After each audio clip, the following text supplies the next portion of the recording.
What's up, family? I'm the guy that showcases and promote African-American businesses operating here in the greater Phoenix area. Please help me further support these amazing entrepreneurs by not only supporting my YouTube channel or following me on Facebook, but also stop by their businesses and give them a little economic support. My name is Shaka and this is African-American-Made.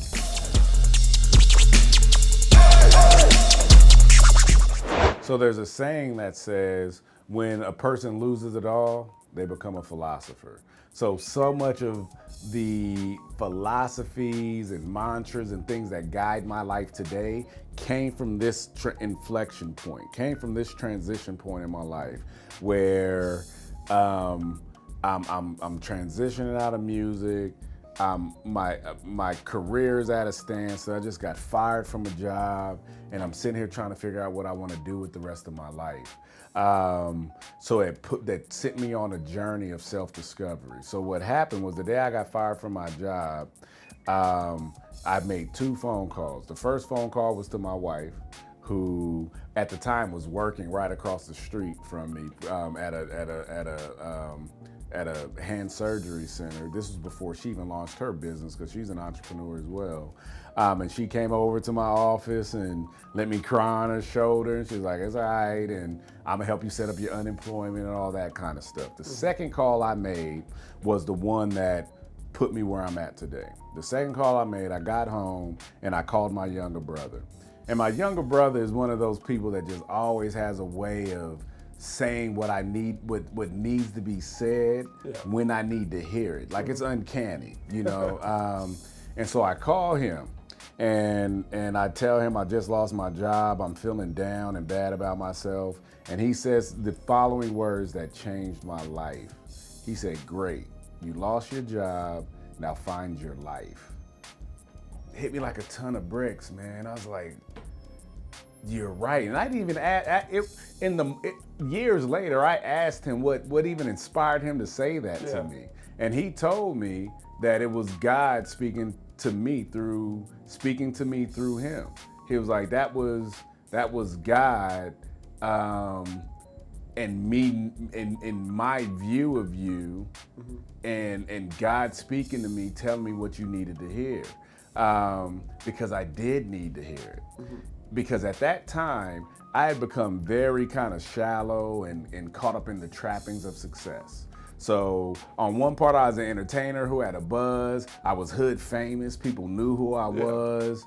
Had reputation, where I couldn't even come out of the house without having my jewelry on and all this and that. Oh, you were kind rocking of it stuff. like that too? I was one of those type of guys, man, where I was putting on the show. Yeah. You know, I was everywhere I went, I was putting on the show. And putting on a show all the time is exhausting. Like, it's exhausting. And I literally, at that time, developed the mantra around the time I put out my second album.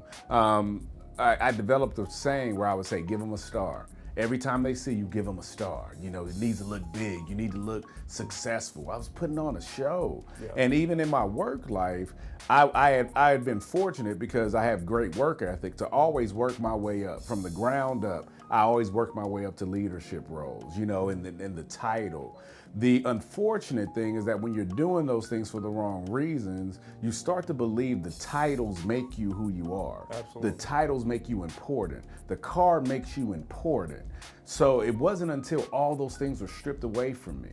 So at that time, I'm thinking the titles and me being Atlas is what I went by on the stage made me worthwhile, made me worth somebody sitting across from me to have a conversation, because you wanted to talk to the star. You wanted the illusion and the allure. So all of that was stripped from me when I got fired from that job, and I'm at the point when I'm having to face the music, pun intended, that I wasn't creating a career with I was doing music-wise, and I needed to pivot to something else. So my brother telling me, "Great, you lost your job, now find your life," hit me like a ton of bricks, and I was like, he's right. I have to figure out who I really am. When I walk into a room, who do I want to say I am? What do I want to, what is my purpose? What am I trying to accomplish? What do I want my legacy to be? And that led me on a 1.5 year journey of self-discovery. So in that time, I really started evaluating what was motivating me. And what I realized that even with me doing music, my original motivation, and this goes back to what I said earlier, that we're the sum of our experiences. We don't know how these things are shaping us into who we become and who we are right now. But all of it is informing our purpose if you're paying attention to it.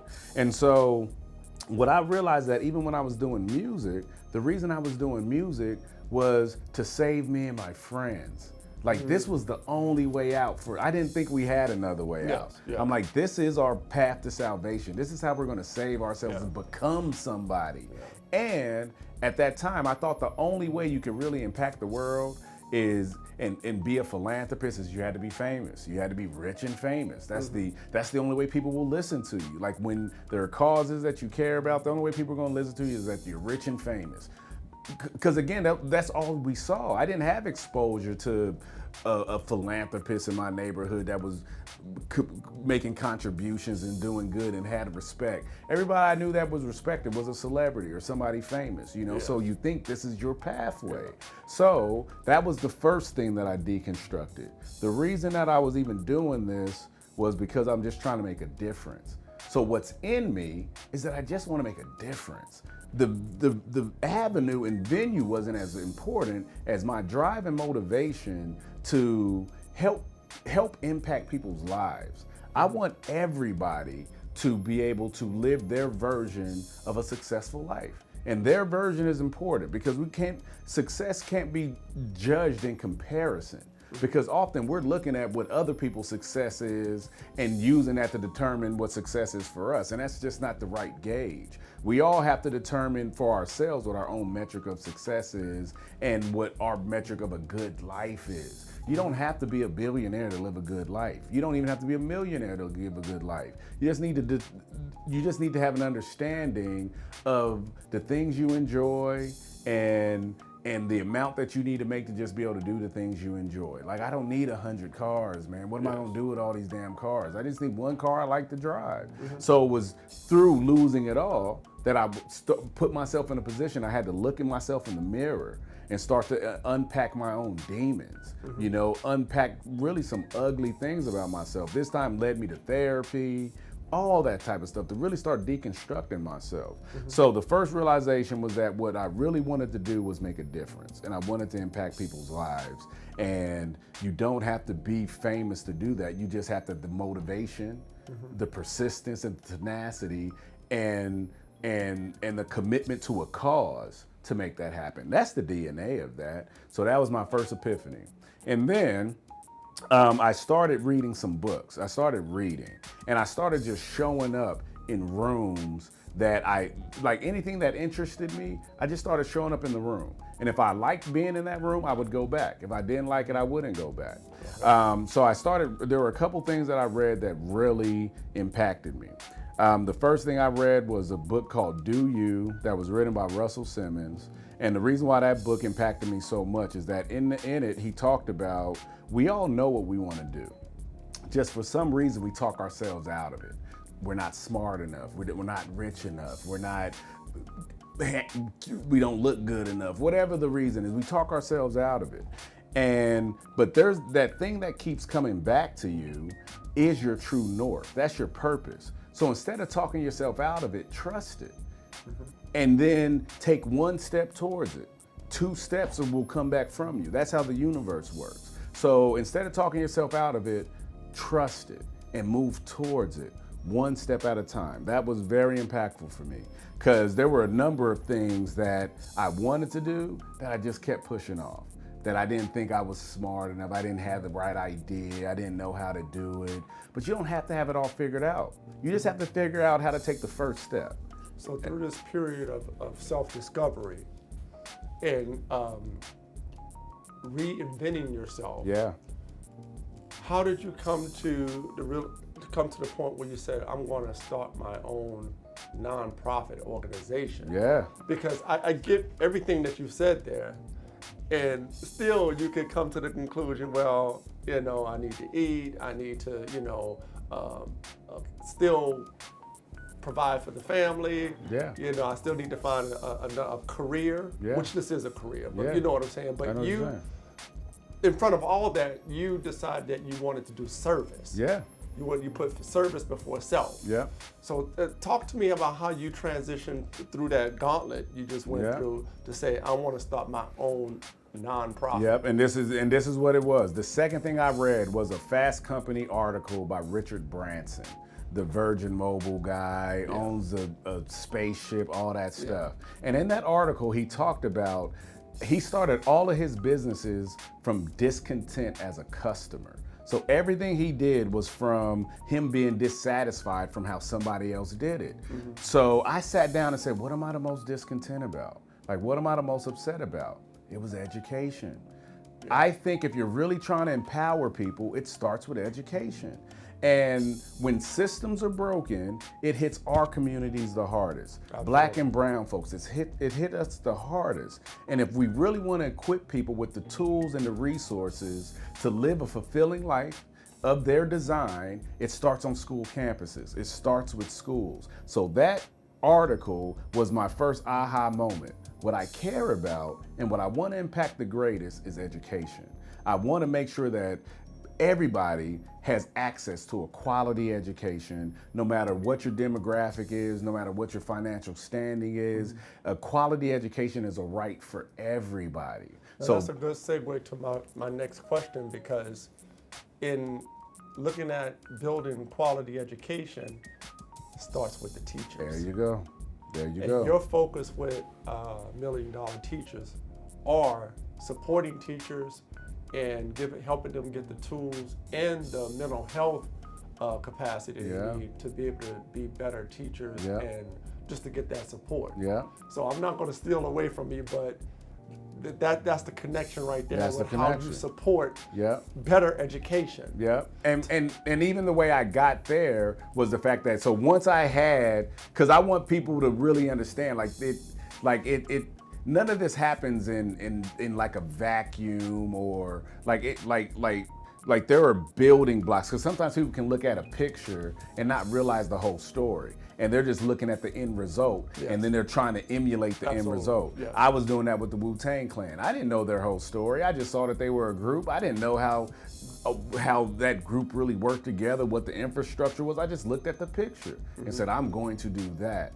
And people can have a misguided view of what entrepreneurship is, what success looks like. So people have to know the inner workings and the DNA that goes into creating that thing, right? Absolutely. And so what happened was, I came to that epiphany that I wanted to impact education, but then I was overwhelmed, because I'm like, education is this big, huge thing. Like I can't fix all of education just myself. So I got to figure out what in education I can impact. Like what a part of this system that's not properly being addressed that I can address. That took me back to my time in the classroom. That 6 years I spent as a teaching assistant, because it made me a teacher fan. Because I was exposed to the plight of teachers firsthand, how they're often underpaid, undervalued, under-resourced, and overworked. And I'm a strong advocate for the role that teachers play in society. It's the one profession we're all impacted by in some capacity. None of us escape life without being impacted by a teacher. Whether it's a good experience or bad experience, we're gonna be impacted by teachers. And so, if we're going to create a more equitable education system, it starts with educators. So that realization and that epiphany, and me realizing that in the work of creating an equitable education system, there are a lot of programs that focus on students, there are a lot of programs that focus on technology, but there weren't enough that were focused on the actual teacher theirself. The teaching profession itself was being underserved, and that's a community issue. It's a community responsibility to support teachers, because if we have kids, we're entrusting them with our kids for 8 hours a day. They're connected to our households. There's not one industry that teachers don't in some way impact. So I think it's on all of us to figure out how to support teachers in some shape, form, or fashion. So that was the journey, and those were the building blocks in the DNA that would eventually lead to me going back to school, getting my degree in nonprofit leadership and management, using my time back at ASU, because I went back to school at 30, which was great because I was able to get the work experience and then get the degree to match, where often a lot of kids get the degree first, then got to get work experience. So I got the work experience first. I used my time back at ASU because I was older, so I wasn't all into the party and all those things. So my time was more focused. All my professors became consultants. All my class assignments became different elements of me exploring how to create a nonprofit business. And so I graduated from ASU in 2016, May 2016, with my degree in nonprofit leadership and management. And I launched $1 Million Teacher Project October 2016 and haven't looked back since. That's what's up. So you focus on 3 major areas in your organization. Yeah. Compensation, support, and recognition. Recognition, which Yeah. I recognize as helping an educator with their mental as well. Yeah. They feel like they got recognition and they're being lauded for their work. Absolutely. We want to take care of the whole teacher, mentally, physically, emotionally, so they can take care of the whole student. Happy teachers, happy, healthy teachers create happy, healthy students. And how many people how many do you staff in your organization? So we're a small team. So I have a team of 5 right now. A team of 5. Yeah. And I know that you have a partnership with certain schools, and there's a vetting process for the schools that you select. Yeah. But more importantly, I'm interested in knowing how does that work with local legislators. Yeah. Because we hear all the time that teachers are underpaid, undercompensated. I mean, it's a national crisis with teachers. Yeah. And recently we hear so many stories of teachers literally walking out of the classroom. Yeah. They're just, for so many reasons, but the camel that breaks the straw that breaks the camel back is being underpaid and underappreciated, where there are situations that they would probably withstand. Yeah. It's just a breaking point, and they're just gone. Absolutely. So I know you address that in some kind of way, but the teachers are compensated by, basically local legislation. Yeah. Right. Yeah. Do you have conversations with those people about how to bridge that? Because it's always a problem with funding. Right? Yeah. So teacher compensation gets caught up in property taxes, state budgets, so much, and I intentionally launched this organization from a grassroots perspective, because what I believe the way to influence legislation and legislators is you got to have coalition, and you got to do that through their voters. You got to have voters that are telling their elected officials that we're only going to support you if you're supporting work like this. So I wanted to get out into the community first. So that's where I spend a lot of my time and a lot of my focus, opposed to engaging with elected officials. Even though we do some of that, but a lot of my energy and focus goes into how do we engage the community in the process, so we can inform legislation. That's very smart. That's a very smart way I didn't even look at it that way. But yeah. So you pull on the heartstrings of the community, and the neighbors, and the taxpayer. You got to talk to the voters, right? So they in turn will, influence. Yeah, because so much of politics is based on self-preservation. Like, let's be honest. And people are doing things and saying things to stay elected, stay in office, get elected. And so the way that you influence that is by talking, because the voters are the currency. And so if you can create an outcry with the voters that are saying that, no, we are only going to vote for you and support you if you support organizations like $1 Million Teacher Project, if you're really showing up for teachers, that's the only way that is going to happen. So that's the approach that I took. And what we're doing now because we are maturing as an organization. We are starting to engage with more elected officials. Like I was on the governor's teacher retention task force. So we are moving more into those spaces. We're starting to ask the question, what is the economic impact of a quality teacher? Because I think the way to really inform policy is we have to make an economic case around the economic impact of quality teachers on our economy. How many future doctors, lawyers, business owners, college graduates come out of the classroom of a quality teacher? And what does that mean for our economy? And we want to then, so we're just partnering with a few organizations to start studying that, so we can look at the actual impact. And then we want to put elected officials in the room for a conversation with the data behind it. Say, look, this is what happens when you have quality teachers in your schools, in your inner cities, in your rural communities. This is the economic impact. This is how much money it generates for your state. This is how much money it generates for your communities, in hopes that we can take that approach to inform policy. That makes sense. So what are some of your, what are some of the sources of your funding? Yeah. You don't have to go too deep with that if you don't want to. No, it's all good. So we, so as a nonprofit, we're a public charity, so this is all public information. We're owned by the community as a nonprofit.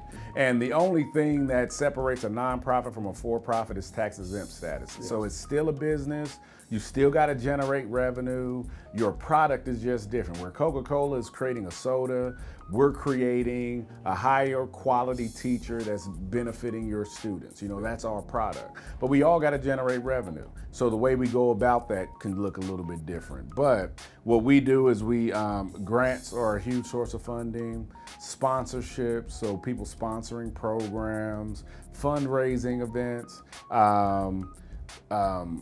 fee for service, so schools can contribute a portion to us bringing programs onto their campuses, and donor engagement, really working with the community and the individuals around the need to support educators. Okay. And so in increasing that support for the kids inside and outside the classroom, what has been some of the impacts that you've noticed since you've been in operation? Yeah, man. So happy teachers is the first. Right. Like that's our brand. Yeah. If we're creating unhappy teachers, that's a problem. So teachers that are telling us stuff that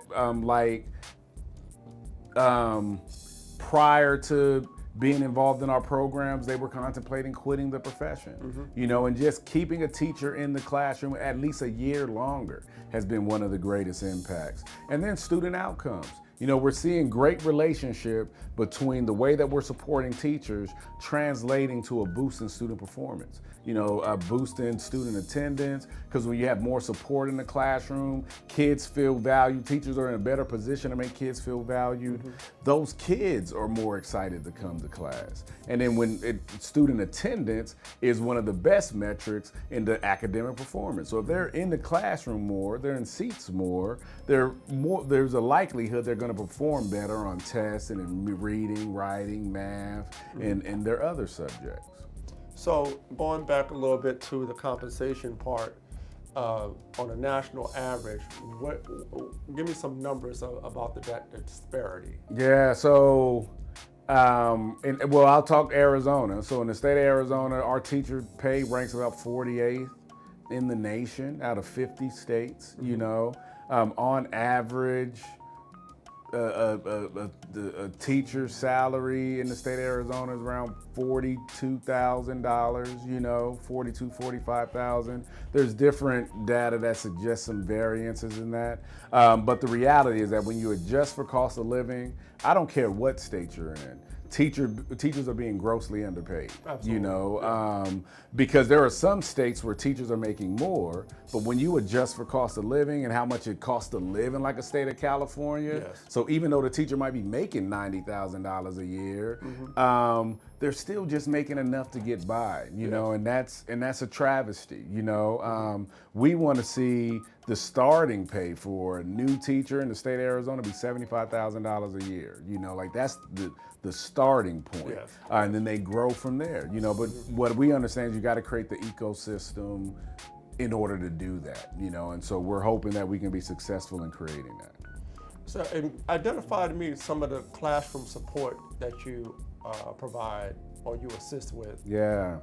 So some of the key things that we do under support, and as you mentioned earlier, we have 3 pillars: recognition, support, and compensation. So under support, we have a program called Classroom Support Team, where we work with the universities, community colleges, volunteer organizations to recruit teams of interns and volunteers to work directly in a classroom, to work directly on a campus to support a grade level of teachers. So these interns and volunteers are committing to 10 hours a week from September to March, giving on average the teachers we support about 3,000 hours of their time back so they can achieve better quality of life and work-life balance. And when you have more caring adults involved in the student's education, they perform better academically. And so this team is helping out with lesson planning, curriculum development, classroom management, working with students one-on-one and in groups, parent engagement, all those things where teachers don't normally have the capacity to do that level of outreach and to build around all those different areas. We're bringing in additional bodies, people to help out with those things specifically. And then we also do the teacher tree, which is a classroom supply drive that we operate from July to September every single year. Teachers submit wish lists to us of things they need for their classroom in 3 ways. The red apple is a classroom supply wish. The green apple is an aspirational wish. So like if a science teacher needs a new science lab and Elon Musk just happens to be walking by and say, yeah, I'll buy you a science lab. And then the gold apple. The gold apple is for professional development, training, or academic wishes, like if a teacher wants to go back to school. So people can donate to us in one of those 3 categories to support a teacher that submitted a wish list to us. We go out and get the donation, we get it to teachers, we get it to classrooms so they can keep teaching.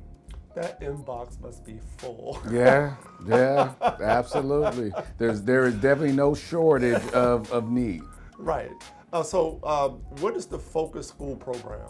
Yeah, so Focus Schools is a model we started 2 years ago. Because I've been at this for 7 years. The first 5 years, all the programming that we were doing, I was leading on my own, until I was able to build the capacity to start hiring folks.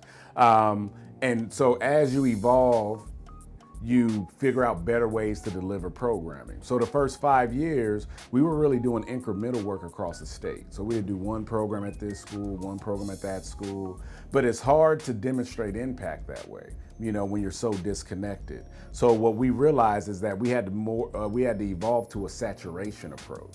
So that's where the Focus School model comes from. So a Focus School is a Title I school in a marginalized community that we partner with for 3 to 5 years. Now, explain for some of the viewers who don't know what a Title I school is. Yeah, so Title I schools are schools in typically underserved communities. That's where they typically reside, but where at least 80% or more of their students are on free and reduced lunch. Okay. So what that means, if you qualify for free and reduced lunch, that means you're living at or below the poverty level. So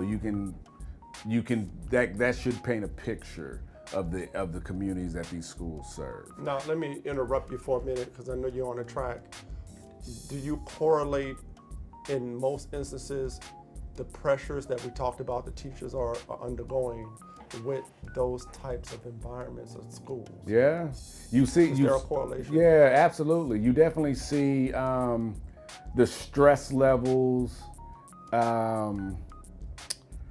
amplified in a community where the teacher is under-resourced. The more pressure we put on an individual, so we're putting all the pressure on them to deliver academic achievement for their students without them having the resources to do it. That becomes a very stressful environment. And that's what leads to the turnover that we have, where on average we lose a new teacher after 3 years in the profession, and as of today, we have about 2,000 classrooms in the state of Arizona or across Greater Phoenix without a permanent qualified teacher. where they're learning from long-term subs, teachers teaching outside of their specialties. And a lot of that is truly due to the environment and that teachers often have to teach in, but so many of the issues are fixable if you involve the community the right way. Yes. What I firmly believe is that changing the world is possible. What I always remind people is that it's possible, and it's possible to do it within your lifetime. And I point to things that have changed the world in our lifetime that we don't even realize change the world often.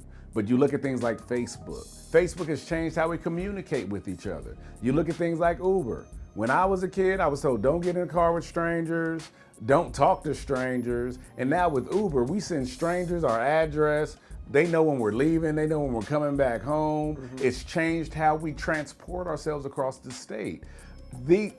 Google is now a verb. If I tell you Google that, you know exactly what I'm talking about. Mm-hmm. We used to have to look in encyclopedias and pull out these books. Now we have all this information in our phone. These things developed in our lifetime, and they have changed the world in our lifetime. So it's possible to change the world. You just have to create the right solution. Mm-hmm. And what I've realized is that the solution has to be community-driven, cost-effective, and easy access. If it's not driven by the community, if the community doesn't believe in it and they're not participating in it, it's not going to scale.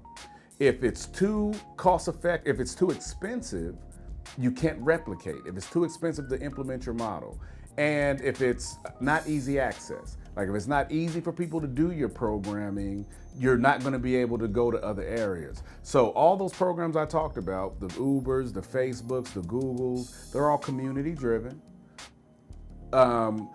Literally, Facebook is driven by your friend group. Mm-hmm. They're all cost effective. It doesn't cost you to be on Facebook. Most of these platforms are free unless you're trying to advertise.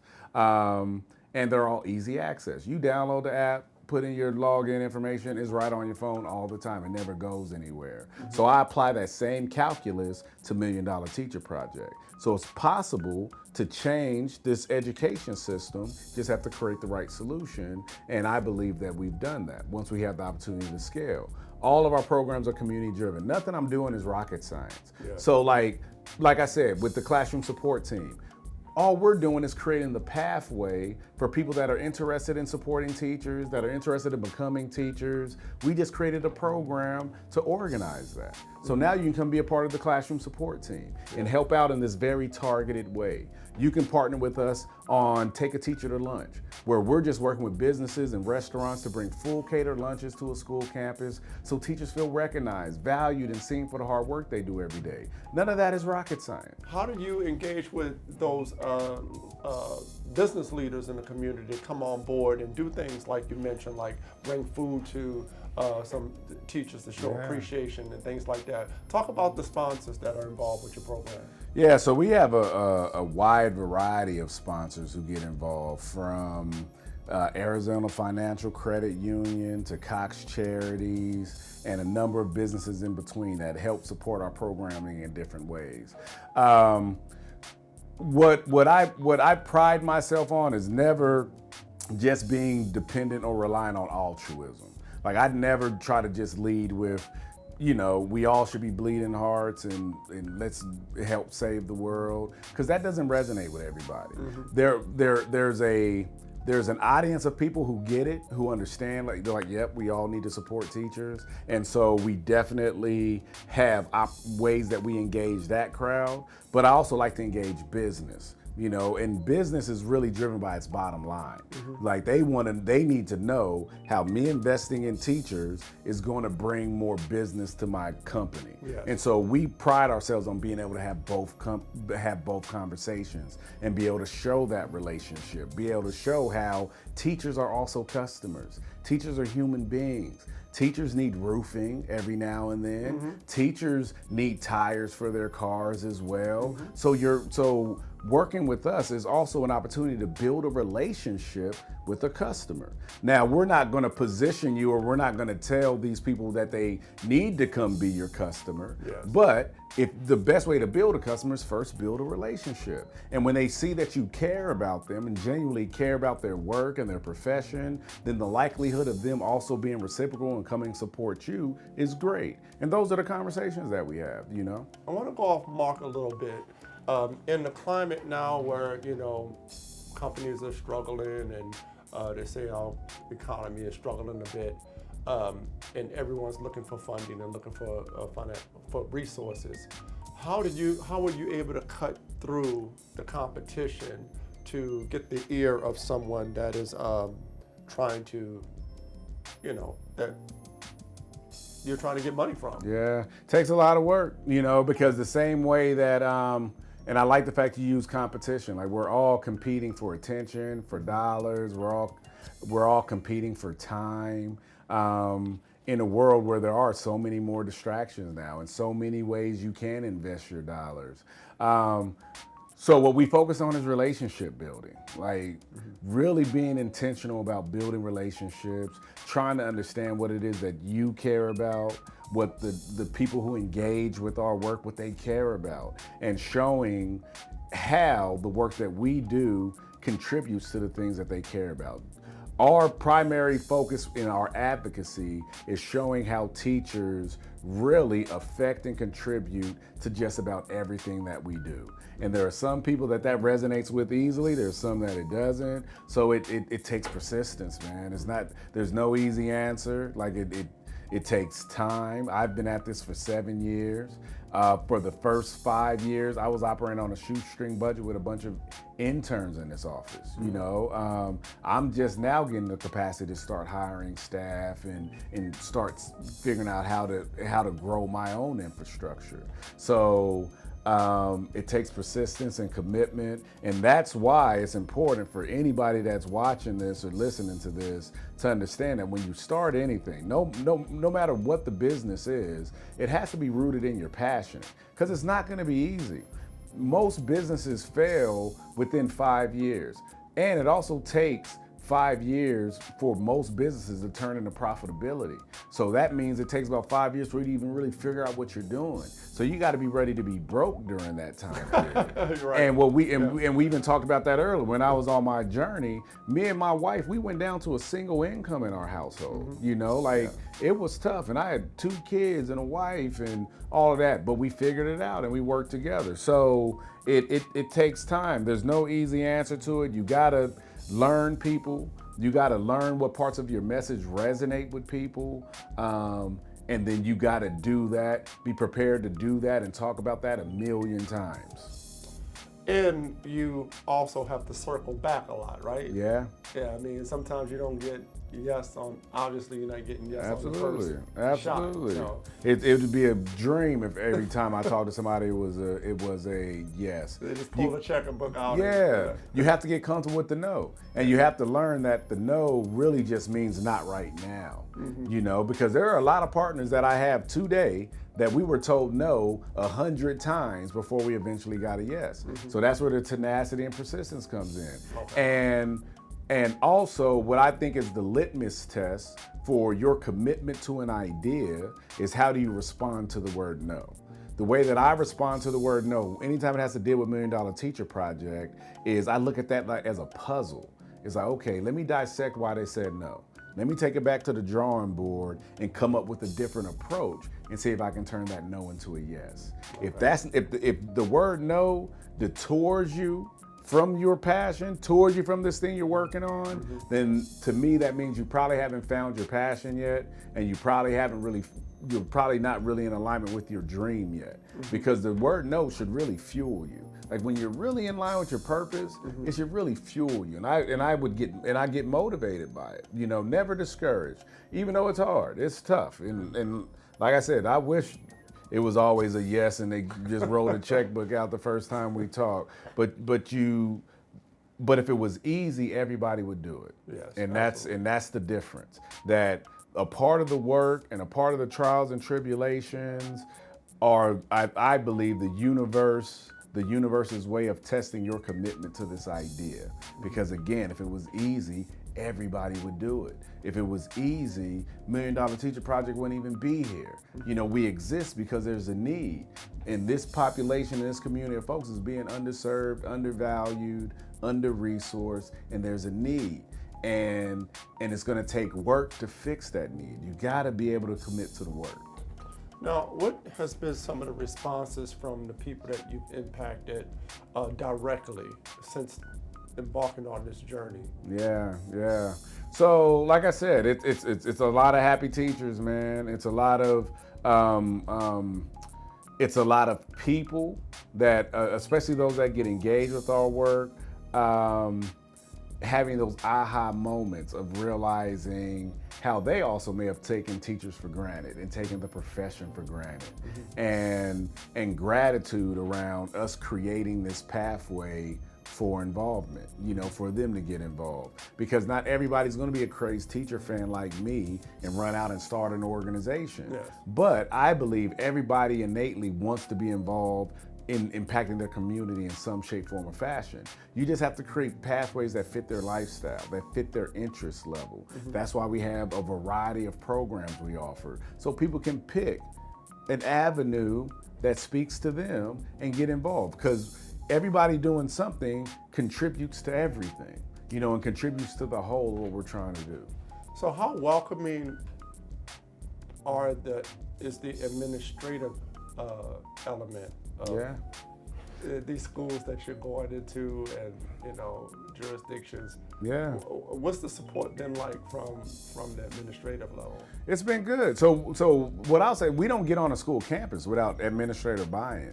Okay, So that's your first point yeah. of, Principals have to sign off on us being on their campus first and foremost before we can even start bringing. So they're already sold on the on before the we're doing anything. Okay. Yeah, All right. absolutely. Okay.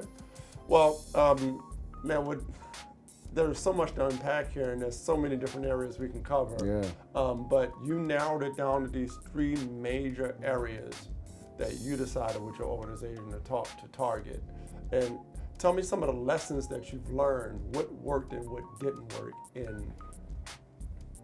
Man, had a lot of stuff that hasn't worked. Okay. Trying to manufacture going viral doesn't work. So like we created a campaign called Teacher Thank You Notes. And that was literally the first thing I did 7 years ago. So I built a whole company on an idea that didn't work. Okay. So I thought, because when I launched $1 Million Teacher Project, I had $0, man. All I had was an idea, a dream, and some passion to go after it. But I didn't have any dollars in the bank. I didn't have any sponsors. I didn't have any supporters to put me in a position to feel like this would even work, And so what I had to look at is like, what can I do that doesn't cost a bunch of money? Like, what can I do for $0? And what that led me to was, because at that time the Ice Bucket Challenge was out. Yeah. So it was like, okay, you can create a social media campaign, because it doesn't cost me any money, and I could at least bug 10 of my friends to create a video. And then my thought was hopefully it catches on by that point, and now we're viral. But that didn't happen, it didn't catch on. It didn't catch on, Okay. and it still hasn't caught on to this day. Okay. And the reason I thought it was gonna catch on, because it's easy. I took so many learning lessons that, one, I thought it would be a no-brainer proposition that people would want to support teachers, because they impact all of us. Yeah. I've come to the realization that there's a large sector of people that don't care, and still don't relate how teachers are influencing their life today, and become disconnected from that impact. So that's one thing that's been a hard lesson for me to learn, because I thought this would be an easy thing for people to rally. Who wouldn't around. want to support a teacher? Who wouldn't want to support teachers? Yeah. But there are people out here who feel like teachers get summers off. Teachers knew what they were getting into when they chose the profession. There's all of those things. Right. And my response to that is, one, most teachers don't have the entire summer off. Like, most teachers are working like 2 jobs and trying to stay afloat. That's most teachers. There are some that absolutely have that opportunity, but that's not most teachers. Teachers knew what they were getting into with the teacher pay, and my answer is, so The profession is so important that we shouldn't settle for status quo, and we shouldn't be complacent. Like, we should highly value this profession, and the way that they're paid should be commiserate with how much we value them, you know? Absolutely. And a lot of the position that the profession is because largely as a society and a community, we take it for granted. So it's not on accident. That's been a thing that I've learned, you know, and so we have to stop taking it for granted. We have to prioritize the support of educators. So those have been some of the tough lessons I've had to encounter and had to learn and work through, you know. But we also have had a lot of things that have worked. All of our programming model. The reason we're doing so many programs is because when I was first launching this and trying to figure out what would stick, a lot of our programs stuck. A lot of schools loved them. A lot of teachers felt value in them. So then the work became for me to figure out how to build capacity so I can keep doing them, you know? So take a teacher to lunch, teachers love. Classroom support teams, schools love, because we're bringing additional support in. We highlight different teachers every month through 1 in a Million, where kids are being able to watch their educator be elevated this way, you know? And so what we're really interested in is tracking the impact that students witnessing this has on students, you know? Like seeing their teachers recognize like this has on students. So that's gonna be some compelling data that we're tracking. So we've had a lot of wins, man, but none of it's easy. And you got plenty days. I've had hiring challenges where you hire the wrong person and they're just not a good fit for the work and what you're trying to do. And every time you got to replace somebody, you lose time, you know. You have organizations that are competing because of how grant cycles work, and they create this environment where every organization is competing for this small pot of money, you know. So there's a variety of challenges, but there's also amazing opportunities, you know. And with that, where do you see this organization in the next 3 to 5 years? Yeah, I see us being statewide. So we want to have focused schools on all sides of Greater Phoenix. So going as far out to Goodyear, Avondale, South Phoenix, stretching out to Gilbert, Chandler, Mesa area. We see us expanding to Northern Arizona, so Flagstaff, Sedona. I see us expanding south, having potentially regional offices in the Tucson, Pima County areas, doing more in our rural communities, because we always get comments about what about rural teachers, and we know rural teachers need help as well. They have unique challenges, but we have to build the capacity. So anybody watching this that's like rural teachers need it, know that we understand it. We need the investment. We need to build the capacity so we can expand, so we can also do stuff in rural areas as well. So that's what I see. That's what I see happening over the next 3 to 5 years. Mr. Hopkins, this sounds like you got your work cut out for you. Absolutely. But you got your sleeves rolled up as well. So, absolutely. What would you like people to know about you? I would like people to know about me. I'm a teacher fan, man, and I wake up every day doing what I love and what I'm passionate about. My conversation with God when I was transitioning out of music was I want to be able to earn a living and get paid well for doing what I'm passionate about and what I love every single day. And $1 Million Teacher Project was born from that conversation. So, and it's important that we all figure out a way in some shape, form, or fashion to support educators.